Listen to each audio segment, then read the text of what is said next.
Сәлеметсіздер ме? Мен нөмір 33 жалпы білім беру мектебінің 9 сынып оқушысы Арман Сағатовтың Жасыл клуб номинациясының Б бөлімінің қатысушысымын. Менің жобамның тақырыбы жел энергетикасын пайдалану.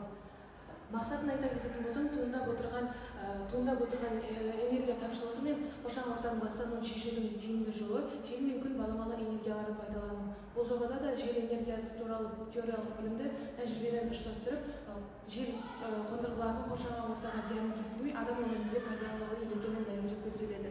Міндеттерін айта кететін болсам, қазіргі уақытта жұмыс істеп тұрған электр станцияларының артықшылықтарын мен кемшіліктерін анықтау, баламалы энергия көздерін ұсыну және дамыту, және де мектеп бағдарламасынан шектеліп қалмай, жел энергиясы туралы білімді тереңдетіп, оны тәжірибе жүзінде ұсыну. Және өзектілігіне келетін болсақ, биіктігі бірнеше шақырымға жететін турбиналарды жел энергиясын ала қоймай, ауаны тазартуға мүмкіндік болатыны басты жаңалық болып келеді. Және де күн энергия панельдері күн сәулесінен тікелей алынатын энергия көзі болып келеді. Ол шалғай ауылдарға энергия көзін жеткізудің тиімді тәсілі болып келеді. Өйткені тек күн сәулесінен ғана емес, жылудан да энергия өндіре алады. Және де кейбір шаруашылықтар елді мекендерден алыс орналасқандықтан оларға энергия көзін жеткізу қымбатқа немесе қиын болып келеді. Сондықтан баламалы энергия көзін қолдану ең тиімді тәсіл болып келеді. Және де жел энергиясы бұл желдің қозғалысынан алынатын энергия көзі. Жел соққанда турбиналарды айналдырады, бұл электр энергия өндіретін генераторларға беріледі. Яғни жел энергиясы жаңартылатын таусылмайтын энергия көзі болып келеді. Себебі табиғатта жел үнемі болады. Және де бұл экологияға зиян келтірмейтін таза энергия түрі болып келеді.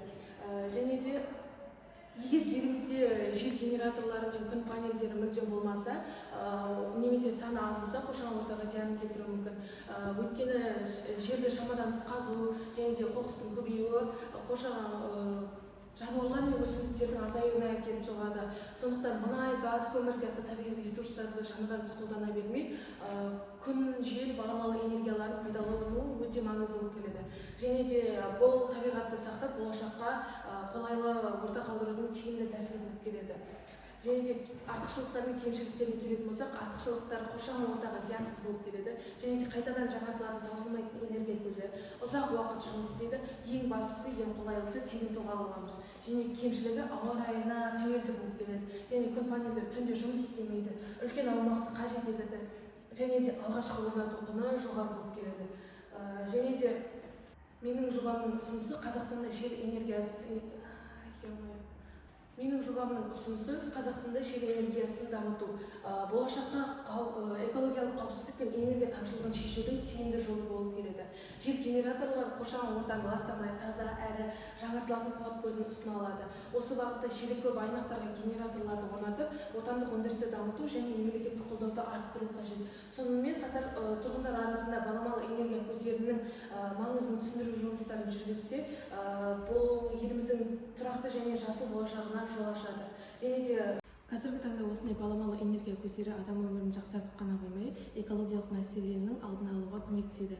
Жел генераторы жел соққан кезде жел турбиналарды айналдырады да, бұл электр энергиясын өндіретін генераторларға беріледі.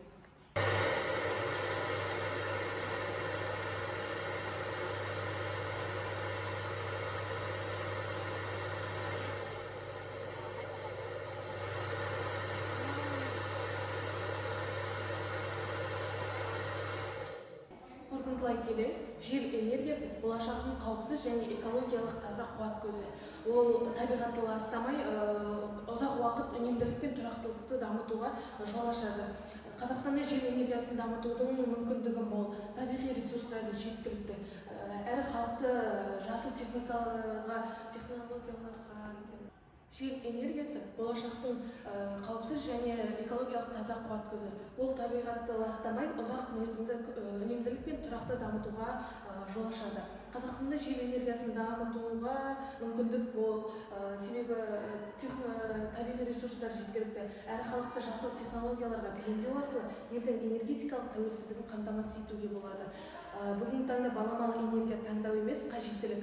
Және сондықтан жел энергиясын тиімді пайдалану, табиғатты қорғау мен болашақ ұрпақты өмір сапасын жақсартудың маңызды қадамы болып келеді.